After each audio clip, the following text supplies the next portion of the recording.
नमस्कार दोस्तों, मैं श्रवण विश्नोई आप सभी का मिशन ज्ञान में हार्दिक स्वागत और अभिनंदन करता हूं।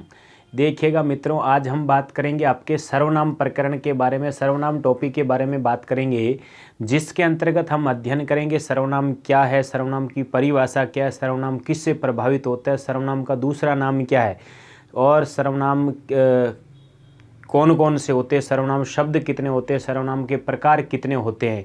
ठीक है, कौन सा सर्वनाम है केवल सर्वनाम का काम करता है, कौन सा सर्वनाम विशेषण की तरह भी प्रयुक्त होता है, कब विशेषण की तरह प्रयुक्त होता है, कब सर्वनाम रहता है, तो उस पर हम चर्चा करेंगे। तो तमाम बातें करेंगे। सबसे पहले मैं बात करता हूं मित्रों, सर्वनाम जो शब्द है वो ध्यान रखना एक विकारी शब्द है। कैसा है? विकारी शब्द है। दूसरी बात ध्यान रखना, हम बात करते हैं कि सर्वनाम शब्द विकारी शब्द क्यों है, क्योंकि संज्ञा सर्वनाम विशेषण क्रिया ये सारे शब्द है हमारे, ये सारे शब्द किसके हैं? संज्ञा सर्वनाम विशेषण क्रिया अर्थात विकारी शब्द है। कैसे शब्द है? विकारी शब्द है। तो सर्वनाम शब्द सर्व धन नाम से मिलकर बना है। किससे मिलकर बना है? सर्व धन नाम से मिलकर बना है, जिसका शाब्दिक अर्थ होता है सबका नाम। क्या होता है? सबका नाम होता है। अर्थात संज्ञा के स्थान पर, यानी संज्ञा के स्थान पर प्रयुक्त होने वाले शब्द, किसके स्थान पर? संज्ञा के स्थान पर प्रयुक्त होने वाले शब्द क्या कहलाते हैं? हमारे सर्वनाम शब्द कहलाते हैं। जैसे मैंने लिखा, वह स्कूल जाता है, अर्थात राम स्कूल जाता है, वह वहां पढ़ाई करता है, वह वहां पढ़ाई करता है। तो वह किसके लिए आया? राम के लिए। राम संज्ञा शब्द है। तो संज्ञा शब्दों की पुनरावृत्ति रोकने के लिए, संज्ञा शब्दों की पुनरावृत्ति रोकने के लिए किन शब्दों का प्रयोग किया जाता है? सर्वनाम शब्दों का प्रयोग किया जाता है। तो अब हम बात करेंगे मित्रों, इसके अंतर्गत तमाम प्रकार के प्रश्नों के बारे में भी परिचर्चा करूंगा मैं साथ साथ में, और कॉपी और पेन लेके साथ में झमाझम और भमाभम लिखते रहना भाई। ठीक है, तो संज्ञा शब्द के स्थान पर देखो, संज्ञा शब्दों के स्थान पर प्रयुक्त होने वाले शब्द क्या कहलाते हैं? सर्वनाम शब्द कहलाते हैं। सर्वनाम शब्द, संज्ञा शब्द के प्रयुक्त होने वाले शब्दों को संज्ञा या कह सकते हैं, या संज्ञा शब्दों की पुनरावृत्ति रोकने के लिए जिन शब्दों का प्रयोग किया हो जाता है या जो शब्द प्रयुक्त होते हैं उन्हें हम क्या कहते हैं? सर्वनाम शब्द कहते हैं। और सर्वनाम शब्द है वो किससे मिलकर बना है? सर्वधन नाम से मिलकर बना है, जिसका शाब्दिक अर्थ होता है सबका नाम। क्या होता है मित्रों? सबका नाम, अर्थात सभी का नाम। क्यों कहते हैं? क्योंकि इस ब्रह्मांड में जितने भी वस्तु होते, प्राणी होते, स्थान होते हैं, उनके कुछ ना कुछ नाम होते हैं और उन सभी के स्थान पर प्रयुक्त होता है, तो इसी कारण इसका नाम पड़ जाता है सबका नाम। तो सर्वनाम का शाब्दिक अर्थ सबका नाम हो गया। जैसे बात कर रहा है कि राम विद्यालय जाता है, विद्यालय जाता है, वह वहाँ पढ़ाई करता है। तो देखो इसके अंतर्गत क्या बात कर रहा है? राम विद्यालय जाता है, राम के लिए क्या प्रयुक्त हुआ है? वह प्रयुक्त हुआ है। क्या हुआ है? वह प्रयुक्त हुआ है। तो ध्यान रखना, ये वह किसके स्थान पर है? संज्ञा के स्थान पर प्रयुक्त हुआ है। तो संज्ञा शब्दों की पुनरावृत्ति रोकने के लिए किन शब्दों का प्रयोग किया जाता है? सर्वनाम शब्दों का प्रयोग किया जाता है। किसका? सर्वनाम शब्दों का प्रयोग किया जाता है। जैसे कि दे, राम जयपुर गया, वह कहाँ रहता है, वह क्या करता है, वह किससे बातें करता है। तो ये वह किसके लिए प्रयुक्त हो रहा है? राम के लिए प्रयुक्त होता है। क्या उसी शब्द को बार बार प्रयुक्त करोगे? क्या नहीं। तो ध्यान रखना, उसको रोकने के लिए, किसको? संज्ञा शब्दों को रोकने के लिए किन शब्दों का प्रयोग किया जाता है? सर्वनाम शब्दों का प्रयोग किया जाता है। तो सर्वनाम सबका नाम क्या होता है? सबका नाम। अब बात करते हैं सर्वनाम क्या है। तो सर्वनाम विकारी शब्द है भाई। कैसा शब्द है हमारा? विकारी शब्द है। पहली बात ध्यान रखना, कैसा शब्द है? विकारी शब्द है। इनका प्रयोग किसके स्थान पर होता है? संज्ञा शब्दों के स्थान पर होता है। किसके स्थान पर? संज्ञा के स्थान पर होता है। शाब्दिक अर्थ क्या होता है? सबका नाम। किसका नाम? सबका नाम होता है। सबका नाम होता है। अन्य नाम क्या होता है? ये किसके स्थान पर प्रयुक्त होते हैं? संज्ञा के स्थान पर प्रयुक्त होते हैं। तो किसकी प्रतिनिधि करते हैं? तो संज्ञा की प्रतिनिधि करते हैं। इसी कारण इसका दूसरा नाम है संज्ञा प्रतिनिधि। क्या है? संज्ञा प्रतिनिधि के नाम से भी इसको जाना जाता है। किसको भाई? सर्वनाम शब्दों को। अब ये प्रभावित किससे होते हैं और अप्रभावित किससे होते हैं? देखो, सर्वनाम एक तो ध्यान रखना वचन से प्रभावित होता है। कैसे होता है? वचन से प्रभावित होता है, वचन से प्रभावित हो जाता है। दूसरा हम कह सकते हैं ये कारक से प्रभावित होता है। किससे होता है भाई? कारक से प्रभावित होता है। वचन से मैंने लिखा मैं, तो इसको बहुवचन बनाओगे तो क्या बन जाएगा? हम, या हम सब, या हम लोग। बनाते हो नहीं बनाते तो रूप परिवर्तन हो रहा है, अर्थात बहुवचन में प्रयुक्त हो जाता है। और मैं के साथ में यदि मैं कारक चिन्ह जोड़ूं, मैं के साथ में मैंने कारक चिन्ह ने जोड़ा तो क्या बन जाता है? मैंने।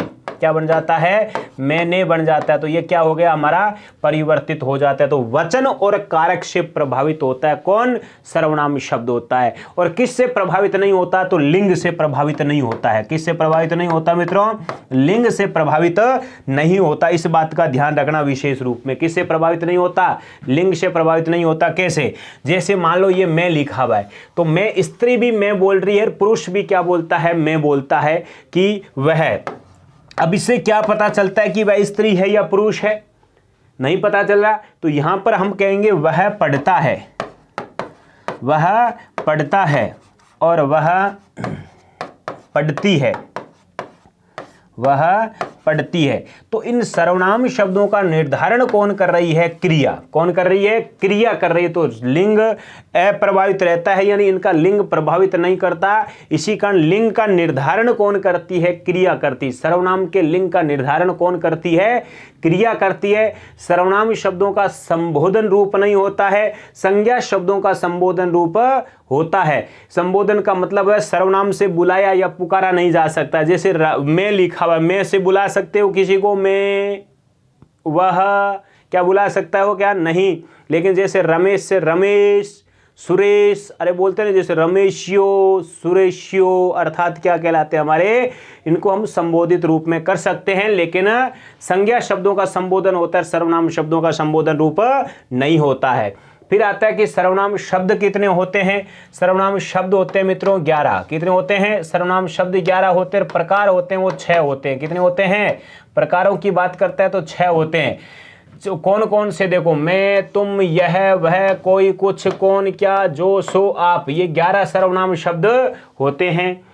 मैं, तुम, ये होता है पुरुषवाचक में। किस में होता है? पुरुषवाचक में। पुरुषवाचक सर्वनाम में होता है। यह वह निश्चयवाचक में होता है। भाई किस में होता है? निश्चयवाचक में। निश्चयवाचक सर्वनाम में होता है। कोई, कुछ में होता है अनिश्चयवाचक। कौन सा होता है? अनिश्चयवाचक में होता है। कौन, क्या, किस में होता है? प्रश्नवाचक में आता है। किस में आता है? प्रश्नवाचक सर्वनाम के अंतर्गत आता है। जो, सो किस में आता है? संबंधवाचक में आता है। किस में आता है? संबंधवाचक सर्वनाम आता है। आप किस में आता है? निजवाचक में। किस में आता है? निजवाचक सर्वनाम के अंतर्गत आता है। और फिर दीम सिपत महोदय ने संयुक्त सर्वनाम, एक और अन्य सर्वनाम बताया जिसमें कोई ना कोई, कुछ ना कुछ, अर्थात एक से अधिक सर्वनाम शब्द एक साथ प्रयुक्त हो जाता है। वो कौन सा कहलाता है? संयुक्त सर्वनाम कहलाता है। तो सर्वनाम शब्दों का संबोधन रूप नहीं होता, जिसे बुलाया या पुकारा नहीं जा सकता, लेकिन संज्ञा शब्दों का संबोधन रूप होता है। तू सर्वनाम का प्रयोग, तू सर्वनाम का प्रयोग ध्यान रखना आत्मीयता के योग में होता है, आत्मीय के योग में होता है, स्नेह के योग में होता है, और तिरस्कार के योग में होता है। तिरस्कार के योग में होता है। ये प्रश्न आया हुआ है कि तू सर्वनाम का प्रयोग किसके योग में नहीं होता? ऑप्शन में था एक संबंध के योग में। तो संबंध के योग में तू सर्वनाम का प्रयोग नहीं किया जाता है। आत्मीय के योग में, जैसे आप भगवान को कहते हैं हे भगवान तू, हे भगवान तू अब की बार मेरा बेड़ा पार लगा देना, तो इस प्रकार शब्दों का प्रयोग करते तो आत्मीयता का योग होता है। माँ को भी बोलते तू माँ, ठीक है, ममता का रूप होती माँ, लाड प्यार स्नेह के साथ में। पिता को तू नहीं बोल सकते, ध्यान रखना, बोलोगे पता चल जाएगा। फिर आता है स्नेह की भावना, स्नेह लाड प्यार स्नेह की भावना होती है। अपने से छोटा होता है, अपने से बड़ा होता है, मित्र होता है, तो भी हम इसमें स्नेह की भावना में। तिरस्कार, जैसे आप किसी को गाली गलौज करते हो, धिक्कार का योग करते हो, तो वहां पर बोलते ना तुम, तो वो कौन सा हो गया हमारा? ध्यान रखना, तिरस्कार के योग में भी तू सर्वनाम का प्रयोग, लेकिन संबंध के योग में थोड़ी होता है। संबंध के योग में तो हम पढ़ते हैं कौन सा? जो, सो का प्रयोग पढ़ते हैं। नेक्स्ट चलिएगा आगे, पुरुषवाचक सर्वनाम। पहला जो प्रकार आता है, ध्यान रखना, सर्वनामों के नाम याद रखना। अपना पसीना, अपना पसीना। सर्वनाम शब्द कितने होते हैं? 11 होते हैं। सर्वनाम के प्रकार कितने होते हैं? 6। अपना पसीना ए से होता है अनिश्चयवाचक, पै से होता है प्रश्नवाचक, ना से होता है निश्चयवाचक, पै से होता है पुरुषवाचक, और सी से होता है संबंधवाचक, ना से होता है निजवाचक। या हम ऐसे कह सकते हैं अनिश्चयवाचक पुरुषवाचक, निश्चयवाचक, प्रश्नवाचक, संबंधवाचक, निजवाचक, ये 6 सर्वनाम शब्द होते हैं। अरे पेपर देने जाओगे पसीना किसका आएगा, खुद का ही आएगा ना, तो अपना पसीना याद रख लेना, सर्वनाम शब्द होते हैं। पुरुषवाचक सर्वनाम में कहते हैं कि पुरुष किसे कहते हैं, तो पुरुष का मतलब होता है बोलने वाला, सुनने वाला और अन्य के लिए प्रयुक्त होने वाले सर्वनाम शब्द क्या कहलाते हैं, पुरुषवाचक सर्वनाम कहे जाते हैं। और पुरुषवाचक सर्वनाम 3 प्रकार के होते हैं, उत्तम पुरुषवाचक, मध्यम पुरुषवाचक और अन्य पुरुषवाचक। तो उत्तम पुरुषवाचक किसके लिए होता है, हर व्यक्ति अपने आप में कहता है ना कि मैं तो उत्तम हूं, क्या हूं, मैं उत्तम हूं, सर्वोत्तम हूं, ध्यान रखना कैसे भी कहो, लेकिन वक्ता या श्रोता के लिए नहीं, सॉरी, वक्ता और लेखक के लिए प्रयुक्त होने वाले सर्वनाम शब्द क्या कहलाते हैं, हमारे उत्तम पुरुषवाचक सर्वनाम कहलाते हैं। जैसे आप बोलते हो मैं, मेरा, मुझे, हम, हमारा, हमारे, हमें, ठीक है। तो ये किस में जाता है, उत्तम पुरुष में। जैसे मैं गांव जाऊंगा, मैं विद्यालय जाऊंगा, मैं स्कूल जाऊंगा, जो भी बोल रहे हो, मैं जा रहा हूं, मैं आ रहा हूं, तो हम जा रहे हैं, हम आ रहे हैं, तो क्या कहलाएंगे, आपके उत्तम पुरुषवाचक कहलाता है। मध्यम पुरुषवाचक में श्रोता या सुनने वाले के लिए प्रयुक्त होता है। जैसे तू, तुम, तुम्हारा, तुझे,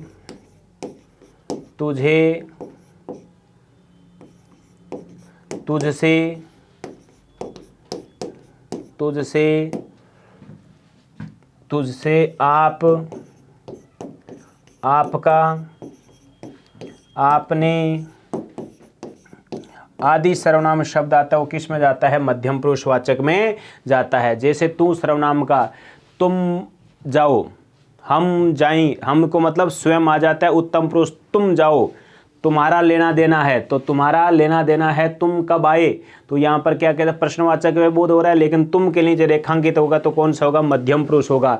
तुम पढ़ो तो कौन सा हो जाएगा, आपका मध्यम पुरुषवाचक हो जाता है। तुझे क्या लेना, तुझे क्या लेना। अब आपका प्रयोग मैं आगे बताऊंगा। आपका प्रयोग सर्वनाम का 3 जगह होता है, एक तो मध्यम पुरुष में होता है, कि अन्य पुरुष में होता है, एक निजवाचक। मूल रूप से आप सर्वनाम निजवाचक का होता है, किसका होता है, निजवाचक का होता है। नेक्स्ट देखो, अन्य पुरुषवाचक, वक्ता और श्रोता दोनों किसी अन्य के बारे में बोले तो वह कौन सा कहलाता है, अन्य पुरुषवाचक कहलाता है। यह, वह, ये, वे, उन्हें, उन्होंने,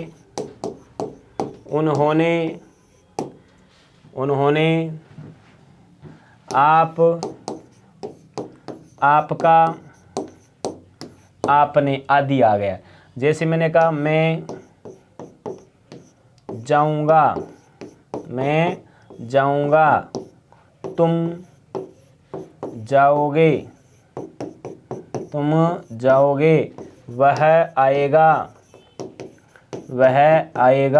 तो मैं स्वयं के लिए, तुम आप श्रोता सुनने वाले के लिए, और वह जाएगा, अर्थात उत्तम पुरुष और मध्यम पुरुष किसी अन्य के बारे में बात करता है तो अन्य पुरुषवाचक कहलाता है।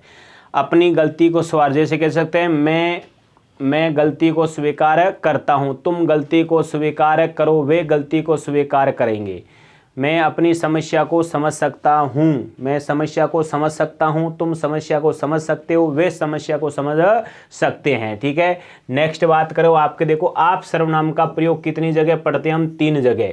मध्यम पुरुष में आता है आदर्श सूचक के साथ में, किसके साथ में आता है, आदर्श सूचक के साथ में प्रयुक्त किया जाता है आप सर्वनाम का प्रयोग। जैसे मैंने कहा आप पिता तुल्य है, आप पिता तुल्य हो, कौन सा कहलाता है, हमारा मध्यम पुरुषवाचक सर्वनाम कहलाता है। आप पिता तुल्य हो, आप आदरणीय हो, आप सम्मान्य हो, आप यहाँ बैठिए, आप बाहर बैठिए, तो कौन सा कहलाता है, हमारा मध्यम पुरुषवाचक कहलाता है। कौन सा है, मध्यम पुरुषवाचक। अन्य पुरुषवाचक में किसी का परिचय बताया जाए मित्रों, क्या बताया जाए, परिचय बताया जाता है, तो वहाँ पर अन्य पुरुषवाचक कहलाता है। जैसे मैंने कहा गांधी जी ने आज़ादी दिलवाई, आप अहिंसा अहिंसावादी, अहिंसावादी, अहिंसावादी हो, अहिंसावादी थे। तो ये आप सर्वनाम का प्रयोग हो गया। जैसे आप कह सकते हो नेहरू जी जेल में रहते हुए क्या कह सकते हो, भारत के प्रथम प्रधानमंत्री पंडित नेहरू थे या पंडित थे, उन्होंने, या कह सकते आपने जेल में रहते हुए भारत की खोज नामक पुस्तक लिखी। तो ये आपने किसके लिए प्रयुक्त हो रहा है, पंडित नेहरू के लिए प्रयुक्त हो रहा है। उसी प्रकार ये जो आ रहा है ना आप अहिंसावादी, आप किसके लिए आ रहा है, गांधी जी के लिए आ रहा है, ना तो मेरे लिए आ रहा है, ना आप सुनने वालों के लिए आ रहा है, ये किसी अन्य के लिए आ रहा है कि नहीं आ रहा है। तो किसी अन्य का परिचय बताया जाता है तो उसके योग में कौन सा कहलाता है, अन्य पुरुषवाचक सर्वनाम कहलाता है।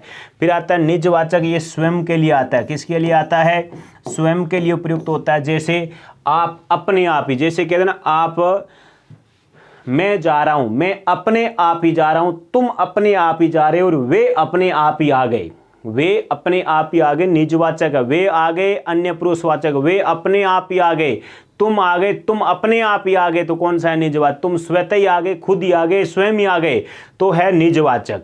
कौन सा है, निजवाचक। मैं पढ़ूंगा, मैं अपने आप ही पढ़ूंगा, मैं स्वतः ही पढ़ूंगा, मैं खुद ही पढ़ूंगा, तो वो कौन सा कहलाता है, निजवाचक सर्वनाम कहलाता है। कौन सा है, निजवाचक सर्वनाम कहलाता है।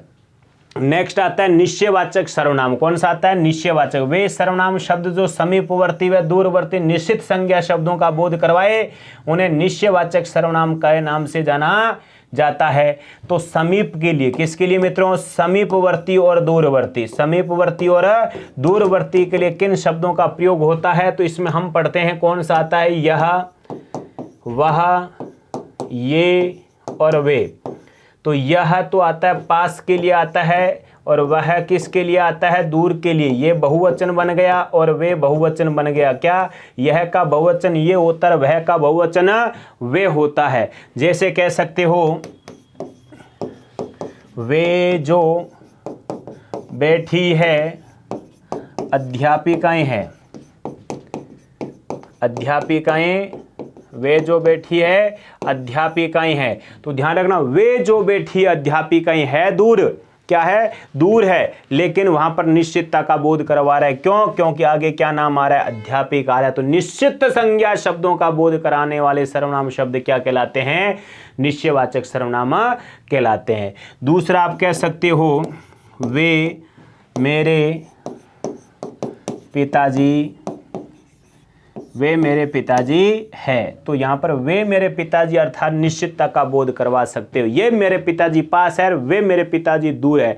ये मेरे पिताजी अर्थात पास में खड़े हैं, यह मेरा घर है पास में, वह मेरा घर है दूर है। क्या हो जाएगा, दूर का बोध। लेकिन समीपता का, सॉरी क्या से, निश्चितता का बोध करवाता है, चाहे समीपवर्ती हो चाहे दूरवर्ती हो, लेकिन स्थिति या संज्ञा शब्द कैसा होना चाहिए, निश्चित होना चाहिए। तब जाके कौन सा बनता है, निश्चयवाचक सर्वनाम बनता है। कौन सा है, निश्चयवाचक।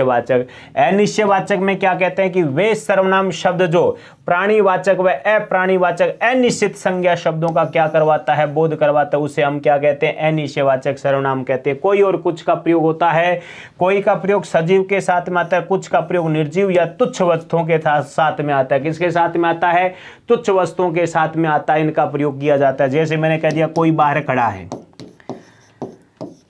कोई बाहर खड़ा है।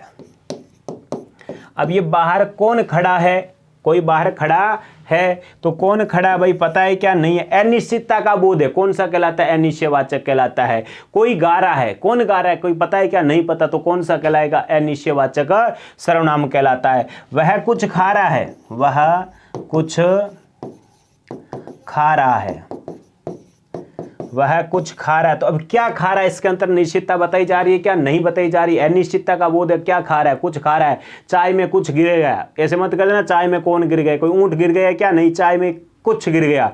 तो तुच्छ वस्तुओं के लिए किसका प्रयोग किया जाता है, कुछ का प्रयोग, या निर्जीव के लिए भी किसका प्रयोग होता है, कुछ का प्रयोग होता है। लेकिन बहुवचन में ये यहां पर चेंज हो जाते हैं।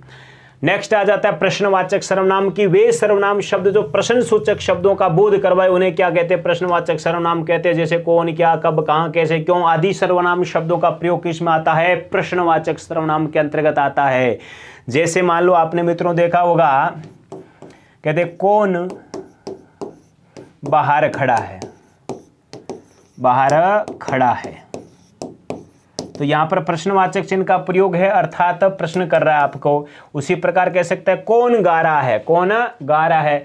कोई आया है बाहर, कोई बाहर खड़ा है, कोई आया है, कोई आया है। अर्थात कौन आया हमें नहीं पता है। आपका उद्देश्य क्या है, आपका उद्देश्य क्या है, आप क्या खाने वाले हैं, आप क्या खाने वाले, आप क्या लेके आए हैं। तो ध्यान रखना, जहां पर प्रश्नता का बोध होता है, वो कौन प्रश्न करने का बोध होता है, वो प्रश्नवाचक सर्वनाम कहलाता है।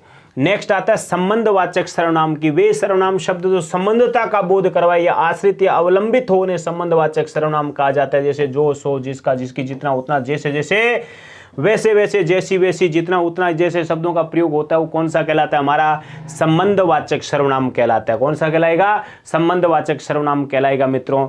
जिसके अंतर्गत हम बात करते हैं कि जैसी करनी वैसी भरनी, जैसी करनी वैसी भरनी, जैसी करनी वैसी भरनी, जैसी करनी वैसी भरनी। जितनी लंबी चादर, जितनी लंबी चादर उतने ही पैर पसारो, जितनी लंबी चादर उतने ही पैर पसारो, जितनी लंबी चादर उतने ही पैर पसारो।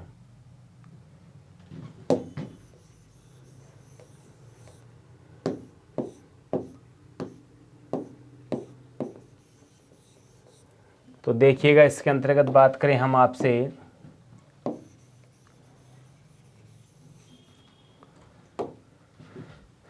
जितनी लंबी चादर उतने ही पैर पसारो, जितनी लंबी चादर उतने ही पैर पसारो। तो कौन सा हो जाएगा, जितना उतना। जो जितना मांगता उसे उतना दिया जाए, जो जितना मांगता उसे उतना दिया जाए। कौन सा कहलाएगा, हमारा जो पढ़ेगा सो पास होगा। तो कौन सा कहलाता है, संबंधवाचक सर्वनाम के अंतर्गत आता है। फिर आता है अंतिम है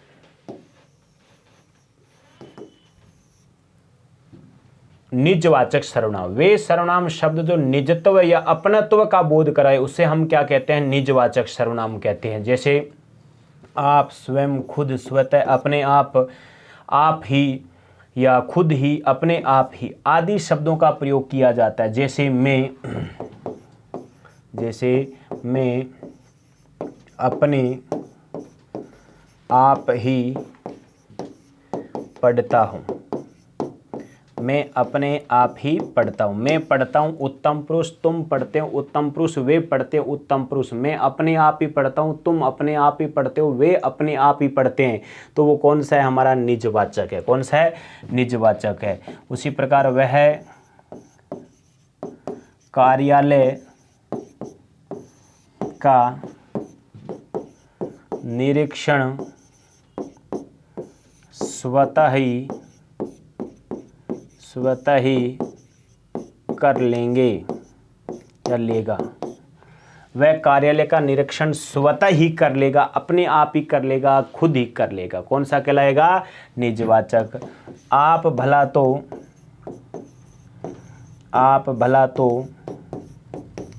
जग भला, आप भला तो जग भला। तो यानी स्वयं अच्छा है तो पूरा संसार ही क्या हो जाता है, अच्छा हो जाता है मित्रों। ठीक है, तो इन बातों का विशेषतः ध्यान रखना। यहाँ पर प्रश्न बनता है कई बार कि सर्वनाम शब्द किससे प्रभावित होते हैं, सर्वनाम शब्द किससे प्रभावित नहीं होते हैं, सर्वनाम का अन्य नाम क्या होता है, शाब्दिक अर्थ क्या होता है, प्रयोग क्या हो, कहाँ पर होता है, होते क्या है।